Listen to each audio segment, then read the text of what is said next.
Saw dudes. This past summer, I went through a Scooby-Doo phase. I rewatched the live-action movies, and I watched the entirety of Scooby-Doo Mystery Incorporated, what's said to be the best Scooby-Doo show ever, which, I disagree with. It has all the ingredients for the perfect comfort show. It's funny, each episode is distinct from one another, yet they all follow a similar formula so you know exactly what you're getting into. During this time period, I wanted to make a Scooby-Doo video here on the channel, either about what the best episode of Scooby-Doo is, or why Daphne is the best character, because she is, and I just never did. And I continued to talk about horror movies, and Scooby-Doo, well, it's never been able to bridge that gap sort of into the R-rated gritty sphere, even though it has tried a handful of times to, varying successes. I guess one just has to accept that maybe a monster running around town killing people in really gory, gruesome, bloody ways doesn't mesh well with the tone of a talking dog doing slapstick comedy. But what if I told you there was a bloody slasher movie out there that had all the tent poles of a Scooby-Doo episode? I'm talking red herrings, property disputes, comedy, and the mystery of a ghost. Well, let me introduce you to Shredder. Shredder was released in 2003 here in the States. It takes place at a ski lodge, a very popular location for Scooby-Doo episodes, by the way, and follows a masked murderer who has a vendetta out against all snowboarders. As we open with a snowboarder being pursued down the mountain by this masked murderer, but somehow the murderer gets in front of him and is able to set up a wire in between two trees as the snowboarder heads straight for it, and well, you can guess what happens next. That was our opening kill. Then we cut to a friend group in a van on their way to the ski lodge. Note the friend group in a van part. Our main characters are Cole and his girlfriend Kimberly. It's also important to note Kimberly's cousin Pike. Everyone else is sort of less relevant, and you can probably guess what happens to them in this movie. Throughout this video, I'll be comparing things that happen in the plot to Scooby-Doo, but one thing that is not at all like Scooby-Doo is just how horny these characters are. I mean, they cannot go 10 seconds without making some reference to sex or just how down bad they are, let's say. This happens when on the way to the lodge, the group stops at a gas station. All the girls in the group go to the bathroom, and there they gossip, talk about sex and who they want to hook up with on the trip. And when they leave the bathroom, they meet a mysterious European man named Christoph, who's really hot. And just like that, he charms his way into the trip and gets in the car and goes to the lodge with this group of people to Cole's reluctance, warning them by saying, quote, he could be a psycho killer. They arrive at the ski resort, which is abandoned, by the way, we'll get to that part, but immediately they whip out their snowboards and start shredding the pow. While snowboarding, this is when Cole's friend Skylar sees a mysterious girl skiing all by herself on the mountain, and don't worry, she'll show up later. Later that night, Cole and Skylar head down to a local bar to pick up beer for the group when they meet the bartender Bud, who warns them about going up and staying at that mountain because he claims it is haunted by mean spirits. He straight up calls it evil. Now, characters getting warned of an evil presence is a slasher movie staple, but it's also a Scooby-Doo staple of, you know, that one character that goes, oh, don't go in there, that place is haunted, but they go in there anyway because it's Scooby-Doo. Also at the bar, Skylar sees the skiing girl he saw earlier. They don't exchange any dialogue, they just make eye contact as she winks and smiles at him. Back at the lodge, they play a game of strip, truth or dare with drinking involved. It's exactly what you would expect from this kind of movie. And all of a sudden, the sheriff arrives at their door. The sheriff says, hey, this place is abandoned, it doesn't belong to you, you need to leave, you're trespassing. But then Kimberly goes, hey, actually my dad is buying this place, and so technically I kind of own it, which is another Scooby-Doo staple of property disputes. Who owns what land if the previous owner doesn't want the new owner there, or vice versa? This is a Scooby-Doo staple. Kimberly and the other girls in the group sort of use their flirtatious ways to convince the sheriff to let them stay the night, and the sheriff is like, all right, you can stay, but you have to be gone first thing in the morning. The sheriff reveals that the lodge was actually closed down because a recent murder of a little girl. Once he leaves, everyone's like, hey, what's up with that murder of a little girl? And Kimberly reveals that, yeah, a few years ago, a little girl did get murdered here because a bunch of drunk snowboarders got too close to her and were kind of chasing her off the trail, and she ended up crashing and dying. So if you're a Scooby-Doo fan, you know by now we have our list of suspects. We have Bud, the bartender, who tells them don't go up that mountain, it's dangerous. We have the mystery skiing girl. What could her role be in all this? And of course we have the sheriff, because sometimes the one protecting the law is also the one breaking it. Not to mention, it could even be someone in the friend group. Speaking of people in the friend group, we have yet to mention Chad. Chad was supposed to meet the friends at the lodge, but he seemingly isn't there. Hi, I'm editing right now, and I don't know why I said that or where I got that from. Chad is not one of their friends. Chad is a famous snowboarder, and they find his gear at the cabin, but they don't find himself where he is. But his gear is there, and he's a famous snowboarder and not one of their friends. Okay, bye. Now, the make or break moment in every slasher film is what happens in between the opening kill and the next kill of the movie. For some slasher movies, this period of time can go on for really long, and it's usually just fluff and filler put there to make the movie reach the 90-minute mark, as we're really just waiting for the slasher to show up and start killing people. But in Shredder, I actually enjoyed what happened in this time period. What happens next is Cole and Pike go out to find how to turn on the electricity, and the two of them have a sweet little bonding moment as we get one of the best bits of dialogue in the whole movie. Did Kimberly tell you that I'm gay? Well, you know, Pike, Dyke. Then we see Kimberly put on a sexy outfit to go meet Christoph in the middle of the night, because why not cheat on your boyfriend with a hot European guy? But Kimberly can't find Christoph anywhere in the house because Christoph is actually actively hiding from her.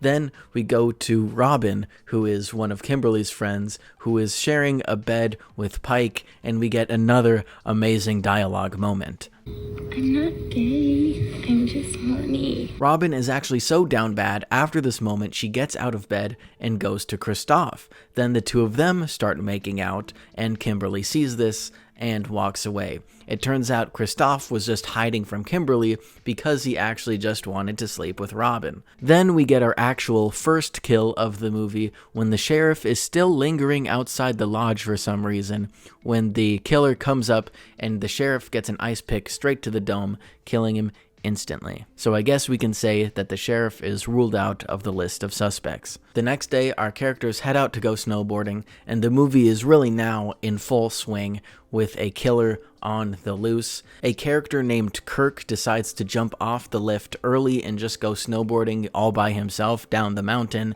and when he reaches the bottom, he finds a mysterious mine shaft with a little girl's voice calling out to him. He can't investigate it for longer, though, as he gets an ice pick straight through his chest, killing him. The killer strikes again. Skylar again runs into this mysterious skiing girl, and she is just as horny as the rest of the characters, because within seconds of meeting this guy and talking to him for the first time, she unzips her jacket and invites him to feel her. But all of that is stopped when they run into Bud again, the bartender from last night who warned them about the mountain. Yeah, it turns out the skiing girl is actually his daughter. And he's like, hey, don't go on this mountain. Tell your friends to get off this mountain. You don't belong here. Also, that's my daughter, and don't ever talk to her again. Skylar says, well, my friend's parents are buying this mountain, so we're allowed to be here, and Bud says in response, quote, nobody's bought nothing yet. Another property dispute line about who owns the mountain, and Bud is just the perfect Scooby-Doo villain character. He wants you to get off the mountain, he wants you to stay away from his daughter, and yet he warns you of something mysterious on the mountain that's going to happen. He's definitely one to watch. Meanwhile, Cole is teaching Pike how to snowboard, and it's actually a very wholesome moment of their friendship blossoming and them getting to know each other more, as Cole's actual girlfriend is with Kristoff again. That leaves Robin all by herself when she's on the ski lift, when the masked killer comes up and just takes a seat right next to her. Whoa! I didn't know anyone else was up here. And the dramatic irony here is, hey, us as the audience know that's the killer, but Robin does not know that at all, and she just talks to him like a regular person. The killer points to signage about following ski rules and how to be respectful while skiing, and Robin is like, well, that doesn't apply to me, I'm a snowboarder, those are skiing rules. But yet, the killer reaches over and really wants her to take note of these rules. And while he's reaching over, he kind of gets up in Robin's personal space a bit, and she ends up pushing the killer off the ski lift and just tumbling down. Now, this is prime Scooby-Doo content right here. When there's a wacky chase scene going on and the monster joins in on whatever activity they're doing, and they're like, wait, but you're the monster, and then they like run away. I think this was just so funny, and it's such a funny scene, but yet a really good, tense, dramatic scene of like, oh shoot, like that's the killer, and she doesn't realize. But yet she's able to fend off herself and push the killer off the ski lift. But when Robin gets off the ski lift, we realize the killer actually tied her scarf to the ski lift, so when the ski lift goes back up again, she gets hung from the neck and dies. This is probably my favorite kill of the movie because it is just so creative of, oh, you think she's safe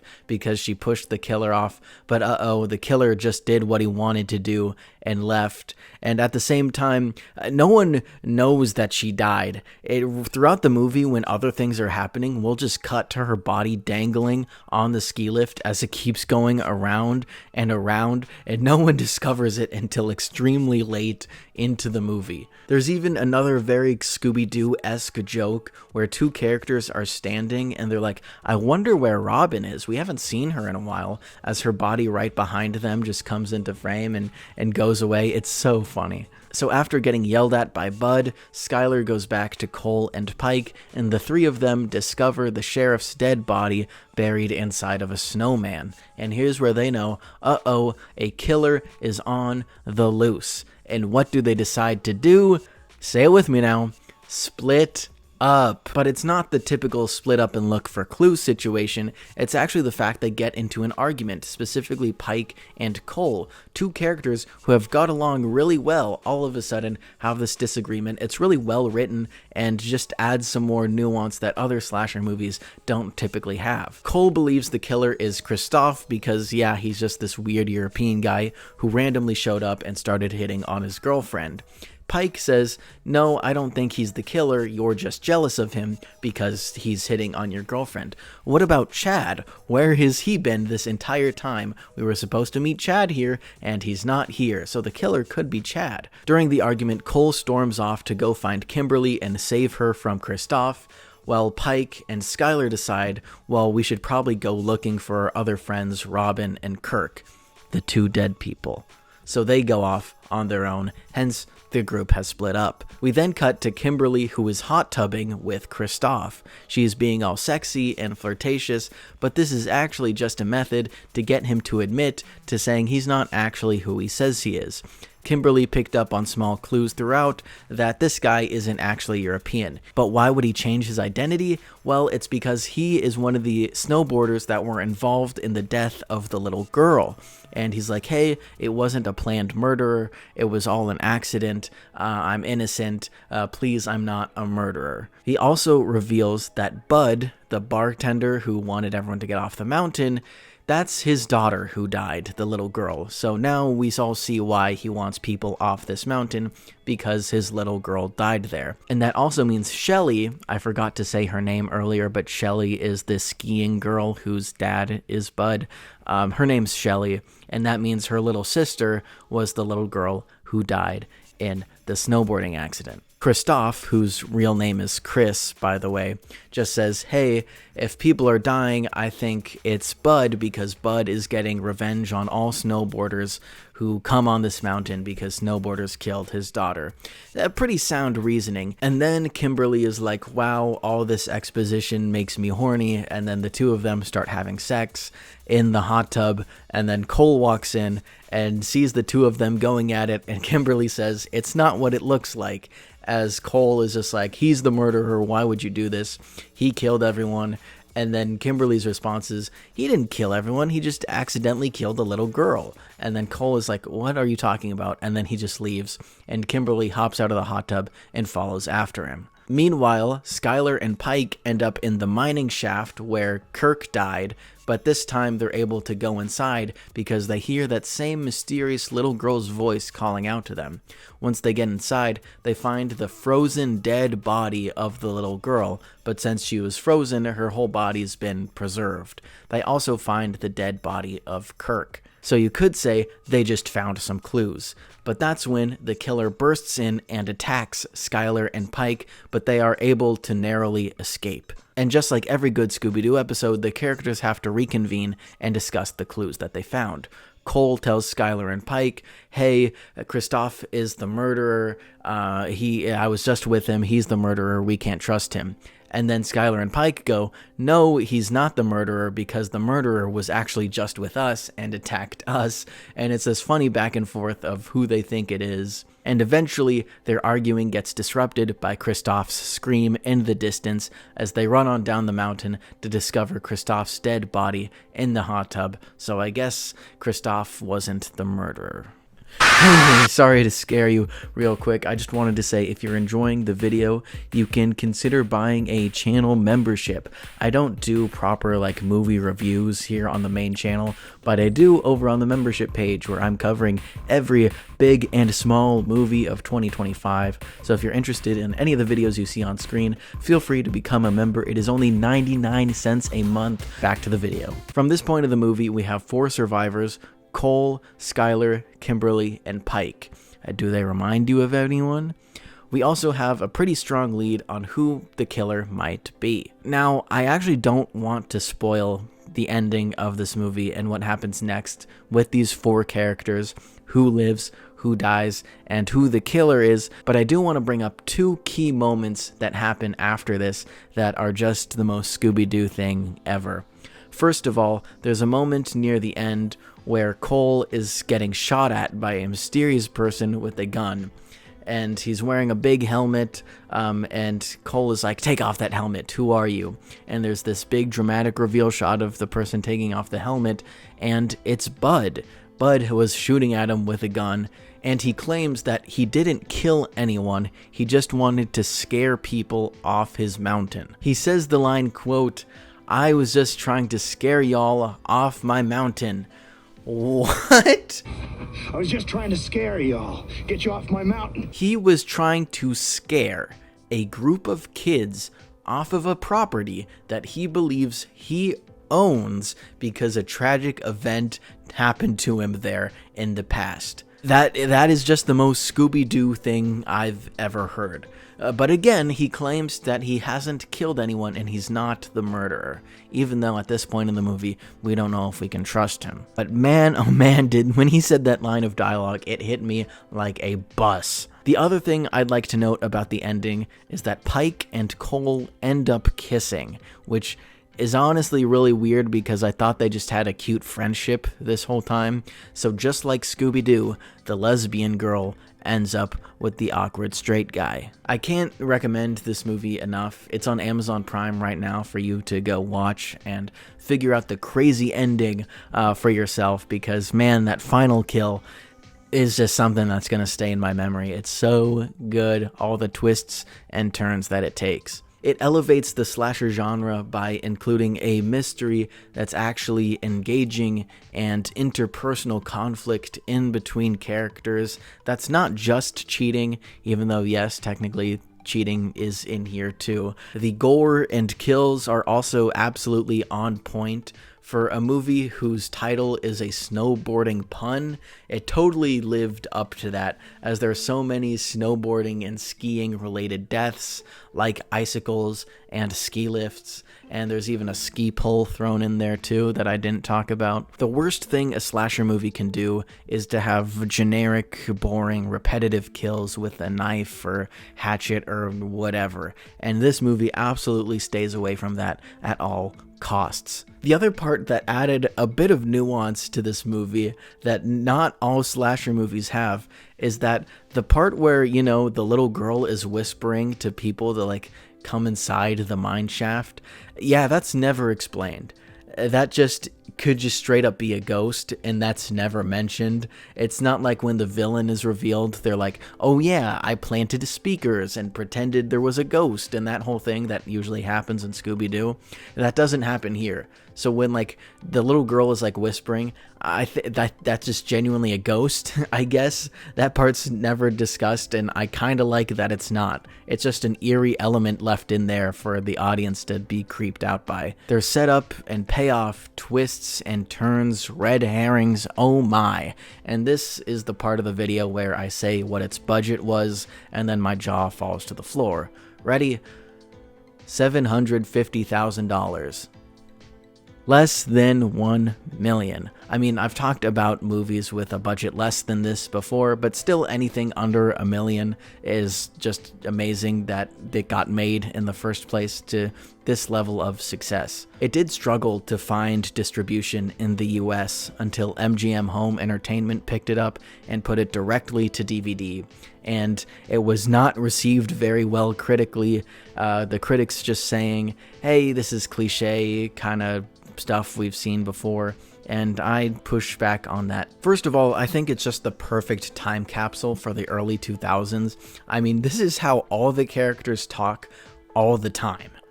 Whatever, dude. I saw her, and she was skiing, and I'm not making it up. Sure, it gets overly horny at points, and there's some cheesy dialogue, but to that I say I've seen a lot of slasher movies before. And a few months ago, I thought I had found the perfect slasher movie to talk about on this channel. I was really excited going into it, but my excitement washed away as I was watching the movie and discovered that the killer doesn't show up until an hour into the movie, and before then it's just really flat characters, a boring dialogue. You don't care about the stakes or what happens to any of these people, and when the slasher does come, it's just sort of generic stabbings and screamings and stuff we've seen a million times before, and that sadly is what a lot of slashers are. The people who make slashers just think, hey, we don't need to invest in the plot or the characters because, hey, people just want to see kills. But that's not true. I think Shredder stands out because it has that rooted story. Sure, a lot of it is a Scooby-Doo formula, but you know what? Maybe that's what slashers need. Slasher has cemented itself in my memory, and I don't think I'm gonna forget it anytime soon, especially because it has probably the best tagline on Letterboxd I've ever seen for a movie. Ready for this? I see dead people. I see dead people. I see dead people.